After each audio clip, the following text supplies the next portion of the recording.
Hey, Dr. J here, and I want to talk a little bit more about some of the less expensive activities. I will also be talking about, just want to finish up a little more about the helicopters. In case I didn't mention it before, we did use Blue Hawaiian helicopters. We each paid $262 for an hour's tour over the volcano area. The reason that we had the rate of $262 was because we were returning customers. So normally you would pay a little bit more, but we did enjoy our pilot. He was quite competent, gave us an opportunity to really look at the areas of devastation that really broke our hearts. Because overnight, one community and 100 homes was just swallowed by what is now a pretty fast lava flow.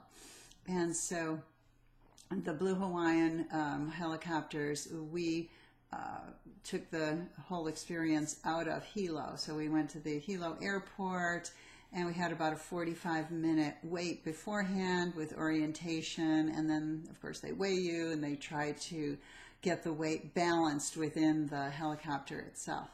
So just a final note about that. Now, I want to move on to some of the least expensive activities. The first is that we did go into a part of the national park that is not connected to the chain of craters road and all that's going on with volcanoes. It's a quiet part of the park. And this is the section that we accessed by driving to the southern part of Big Island, just after the turnout for the green sand beach and the black sand beach. So we found our way to Kahuku. We were greeted by a couple of the rangers, and they gave us these laminated sheets so that we could make decisions about where we wanted to hike in the Kahuku area. And we chose two different hikes, so we spent a total of about 3 hours there. And make sure to bring water, because you do sweat a lot and lose a lot of water while you're hiking around. First, we hiked to an area that was pretty treeless, a lot of grasses, a few trees along the side of the trail, but the trail itself was rather hilly. We went up to the top of a partially sunken old cinder cone, and we saw a beautiful red rock area that had been used as a quarry. And a red rock is not all that usual in Hawaii. So we, of course, were very pleased to see the red rock and to note that the area looked quite amazing.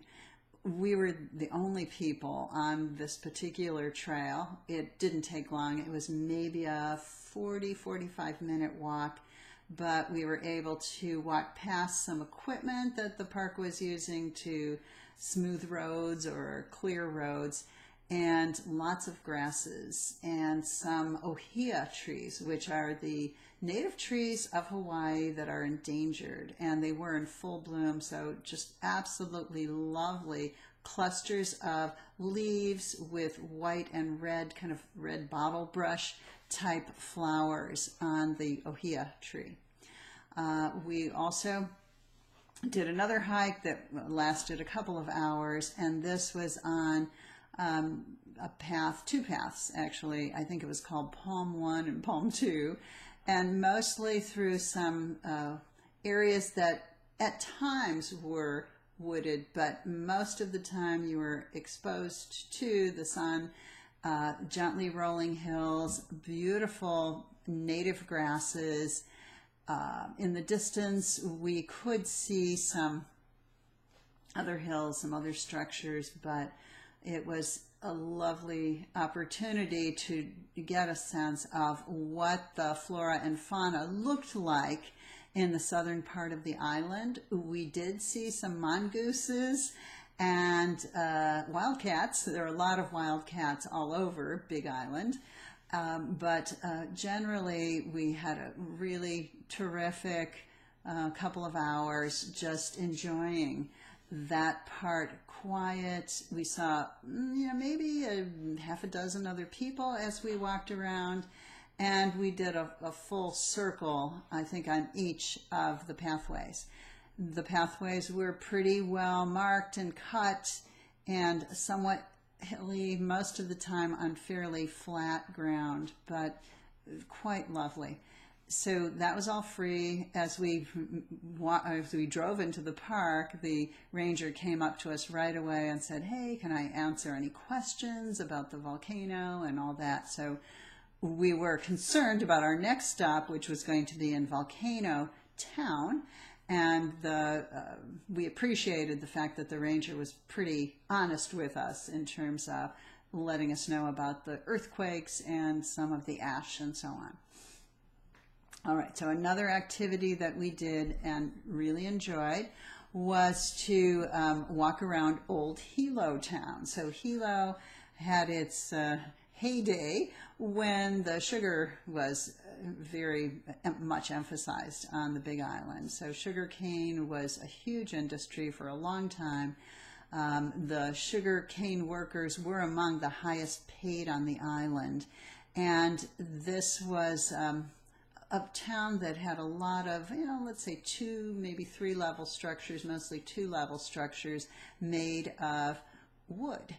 And this, the main street, the main drag in Hilo town is now filled with a lot of souvenir shops. They do have a farmer's market, and we walked through that.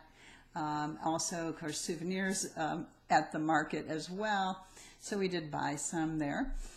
We found an interesting restaurant. I think I'll talk about that in yet another video about some of the restaurants we liked. But walking around Hilo town was a great way to escape from the wet, humid, cold conditions that we found in Volcano town. And so we spent most of our days in and around Hilo and really enjoyed that. From Hilo, we were able to easily drive to Rainbow Falls and the boiling pot rocks and all that.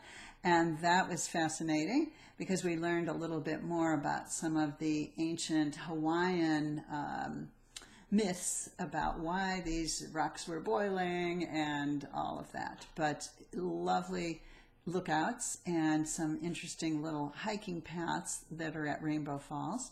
From Rainbow Falls, we drove north along the coast road, and we ended up at a tropical botanical garden that was started by a couple from San Francisco, I believe. And they did a great job of trying to showcase all of the heliconia and the lily pods and just many, many of the native Hawaiian flowers. So the bird of paradise and just absolutely stunning care is taken. The displays are beautiful. There's a ramp when you first enter the botanical garden that is kind of an engineering feat. It's quite long, but a gradual ramp that takes you down into the bowels of the garden. Beautiful coastal views of the wild coast at that part of Big Island, which is the far east side, about central location. And I believe we went down Mauna Kea Highway to reach it, which is rather obscurely marked. And so we looked for a sign, the scenic route, and that indeed did lead us to the Tropical Botanical Garden. That cost each of us $20, which we thought was pretty reasonable. We were there for about 2.5 hours. And walking with a little booklet that helped us understand what we were seeing and a little bit more about the history of how these gardens were developed. And I believe they were developed in the early 1980s by this newly married couple who made it kind of their mission in retirement to develop the land. So we had a great time at the botanical gardens, learned a lot about the flora and the fauna in that part of Big Island, and I would encourage you to visit as well. From that area, we then drove further north to Akaka Falls, which is absolutely huge. I think it's a 148-foot waterfall. Beautiful, stunning. There's a little hiking path around Akaka Falls that has lots of beautiful trees, and it's very interesting to kind of take in once again the sights, the smells of Hawaii. And we had, probably about a 40-minute walk around the whole area. A lot of other people there. There's a small entrance fee, maybe, a few dollars for each of us.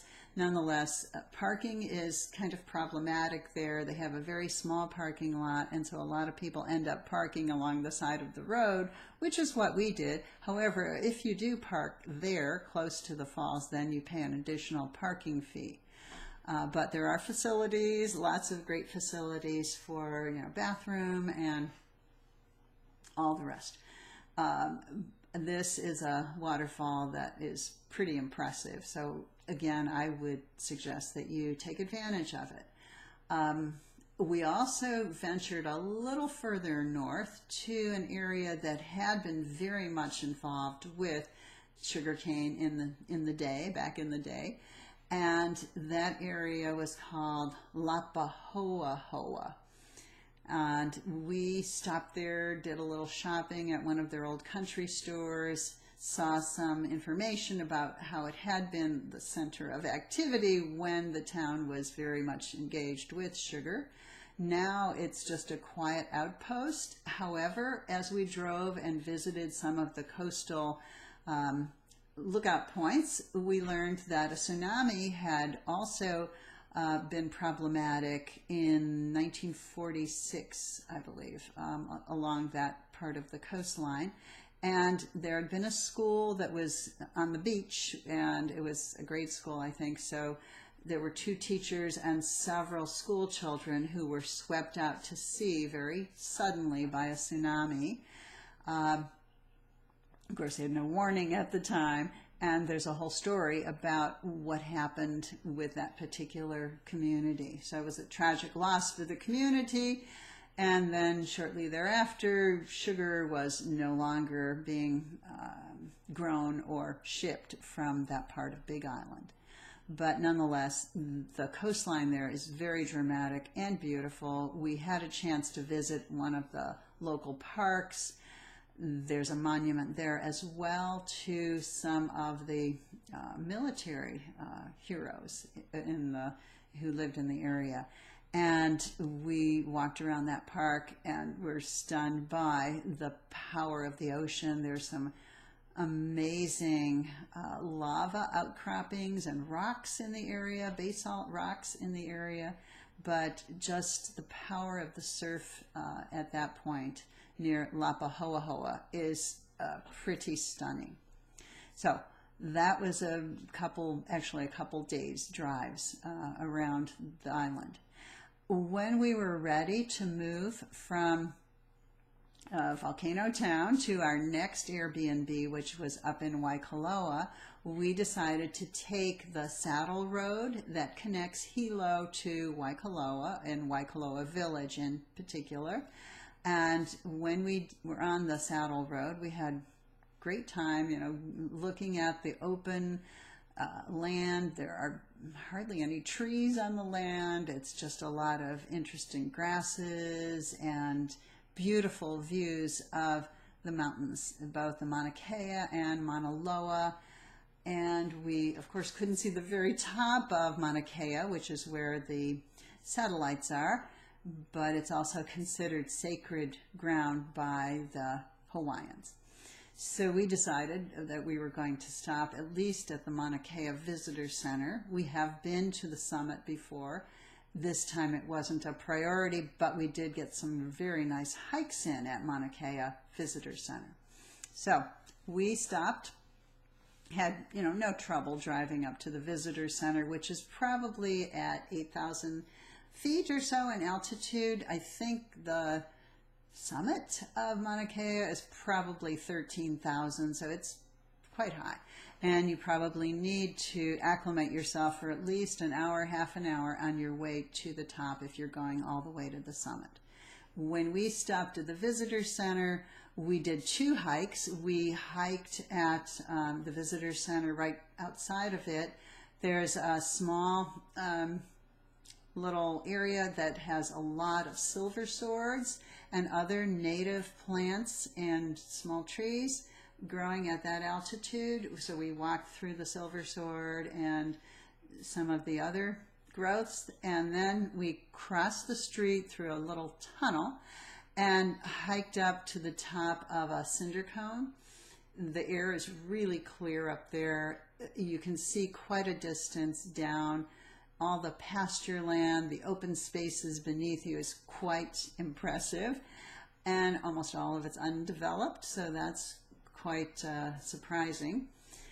We spent about 45 minutes hiking to the top of the cinder cone that's near the visitor center, and we saw only about 2 other people. No, we saw about 5 other people when we reached the top. So it's pretty challenging. The hike is fairly steep, and we just decided to put on our hiking shoes. We didn't even use our hiking sticks to get to the top of it. But most of the people were pretty winded by the time they reached the cinder cone's summit.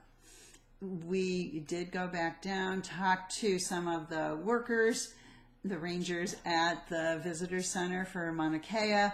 They suggested that we should not take our rental car, which was not a Jeep and not 4-wheel drive, to the summit. And I think they were right. You know, the brakes would have really been stressed had we gone through some of the undeveloped road that happens to be up there. And probably the road is undeveloped for certain reasons. But nonetheless, it's rutted, it's washboard. If you have ever driven on a washboard road, you'll know the toll it takes on your vehicle all around. But we have been to the summit before. As I said, we went on an organized tour, a van tour, where we did stop at the halfway point. We had a dinner and maybe about an hour to acclimate. Then we went all the way to the summit. It was quite cool, quite cold at the summit. We were there for sunset. We could see Maui, the next island over, very easily. Of course, the stars are incredible up there, and we could see all the satellites as well. I think there are satellites from at least maybe 11 different countries up there, or 11 different organizations up there. But nonetheless, we were able to see the sunset. Then they drove us back to the visitor center, where they set up telescopes. You're able to see some amazing star constellations when you're up in really clear air, probably the clearest air on the planet. And so we were able to see, for instance, the Southern Cross, which is not a constellation we could even possibly see from California. And we were really fascinated with the constellation maps that the students from the university were able to share with us at that visitor center. So Mauna Kea, no cost. Well, if you go on the organized tour, it's going to cost quite a bit. But for us to just go to the visitor center and hang out was no cost. It was lovely. And then we did continue on our drive to the Waikoloa village, which is where we stayed at our next B&B. There's a lot of interesting little neighborhoods in the Waikoloa village area. It seems like a very lovely area, but I would recommend going on to Waikoloa Beach Resort, because they've got the most amazing beaches probably on the entire island, maybe all of the Hawaiian Islands. And the one I've talked about before is Hapuna Beach, which we visited twice, and there's a $5 fee to visit Hapuna Beach. It's well worth it. The water is very shallow, pretty safe, unless the surf is pretty dangerous that day. But nonetheless, Waikoloa Beach Resort is what I would recommend. We also ate over in the Waikoloa Beach Resort and had a great time. So, in addition to Mauna Kea and Kahuku, we also, on another day, drove quite far south of Kona Town to the coffee plantations.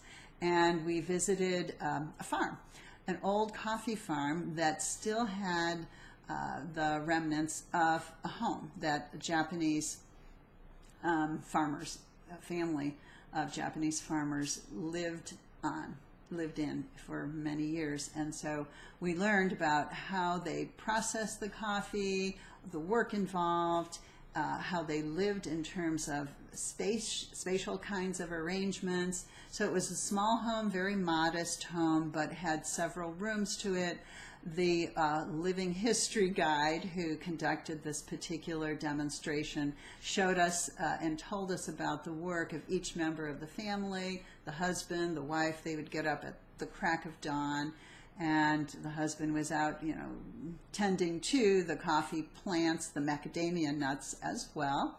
The wife was involved in preparing breakfast for the family, sometimes later on in the day making clothes out of the burlap sacks that some of their supplies came in, and then of course the children. So they were involved as well in helping with the harvesting.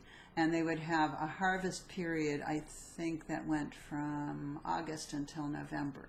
So the children would be off from school at that time and would be engaged with this production. All right, so, and while we were in this area, we also happened to stop at a historic store that was nearby and chatted with the guide who told us about life in 1850s to 1870 coffee country, Kona coffee country. So that was fascinating because the store was filled with all the artifacts that would have been relevant for that time in history. There were a lot of horse blankets and saddles, a lot of canned goods, interesting kinds of soaps, a lot of areas for even children in the store, where the man who owned the store was British. He married, and then his children would have some lessons in the back of the store. So the children would have slate boards and what passed for chalk. We would not call their implements chalk today, but they would use these implements for their math, for their reading, etc. So we had a good sense of what the lifestyle was like. The structure itself was fascinating because they had extremely thick walls, not wood, but extremely thick walls and plaster. And so this apparently was the way of remaining cool in a fairly hot tropical climate. And the fellow was very involved with getting all kinds of resources from the port. There were some sketches there of what happened at that time in history at the port with shipping, etc. So that was fascinating. And from there we went on to an actual coffee plantation. We bought some 100% Kona coffee. We saw more macadamia nut trees. And then we found our way to a little Catholic church called St. Benedict's, to the Painted Church. And this is a really small structure, maybe about 8 pews on 2 sides of the church, and a lot of blue toned paint to depict scenes from the New Testament. It's a very unusual kind of church, but nonetheless still active. It has a congregation. There were maybe 3 other people at the church when we visited, and a cat. All kinds of wild cats on this island. But nonetheless, that was down a kind of old, bumpy country road, and we felt like we were explorers in this part of the island. And this, again, a very interesting opportunity to feel like you're putting yourself back into history and walking through areas where maybe not many people have been able to appreciate that part of Hawaiian history. And so in my next video, I'll talk a little bit about our restaurant.